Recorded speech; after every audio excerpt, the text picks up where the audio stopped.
My name is Gasali Adeyema. I'm from southwest of Nigeria. I'm Yoruba, and people know me as they call me Yoruba Indigo. Indigo have been around for so many years in Nigeria, which is, we say, it's been around since fifth to sixth generation in my culture. And Indigo was represent a lot of things in my culture. Even when I trying to break through with a lot of people when I travel all over the globe, how Indigo in my country, how is so important. I let people understand that Indigo in my country, even before we use the indigo in the olden days to dye the fabric with, indigo have been using as so many things like medicine in my community. Also, we use indigo, which is related to spiritual purpose in my culture. And indigo, it helps so many things to identify who we are in the community. Like, as for example, the way I was dressing up right now, indigo is participate in different group in my country where I came from in Nigeria to identify, because now I was wearing one of my piece indigo. So when I travel from one place to another in Nigeria, nobody asks me where you from, but because of my indigo, it let people understand, oh, he's from southwest of Nigeria. That is part of what is the indigo, the blue dye, what is represent in my country. And also,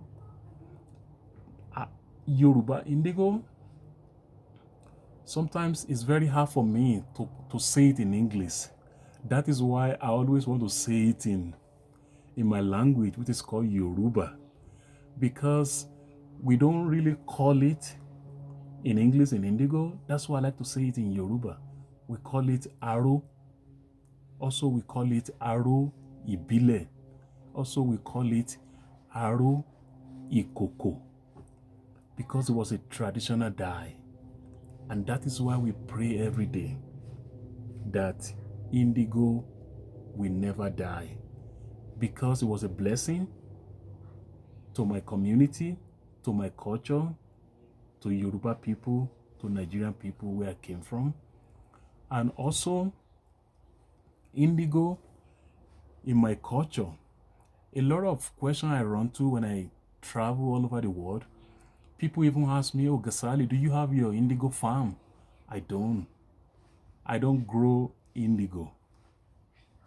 People visit my country, they know the plant right here, before we make it to little ball, which is came from the same plant you see in my hand, the leaves, to become a compost like this. Indigo grow everywhere in Nigeria, but they have a season before we use it. And what are we really looking for on that kind of plant in Nigeria? And also, the history of indigo in my country is very deep and it's very long. People say how long it is. That is why it came from the fifth to sixth to seventh generation, because the history, and it's what the things I like to say straight to people. Sometimes when I talk about the plant, people say, even how do they even identify that this is the color, this is the indigo we're supposed to use? Because back home in Nigeria, there is two different kind of plant, which is react like indigo, but the other one is not real. But this one, we call it elu plant. That is the actual one. And that is how this woman name was coming in, which is her name is called Iyamokpo Atiba. And a lot of song even came in when this plant was found, because the other plant is called Ijokun. And the real indigo is called Elu. That is why we sing a song. It's called Ìjòkùn o. Wọ́n ṣèṣe ẹ̀lú aró ló láṣọ ìjòkùn o. Wọ́n ṣèṣe ẹ̀lú aró ló láṣọ ìjòkùn o. So ìjòkùn is a fake dye. Elu plant is original color we've been trying to identify for many years. That is why the story about Iyamokpo Atiba, the first woman who helped us identify what is the actual indigo look like. Yoruba indigo is a cold vat, which doesn't require any chemical. It's just the fermentation with the water.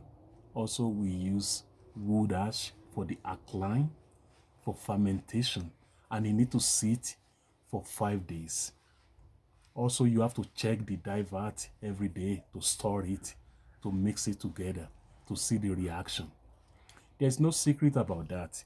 Even when you pick up the plant himself in Nigeria, when you rub it to your finger, the next thing you see in the second, like 2 minutes, even more than like less than 2 minutes, you see when your finger was oxidized to the wind, then you see the blue was appear in your finger. That is why also I call it chameleon.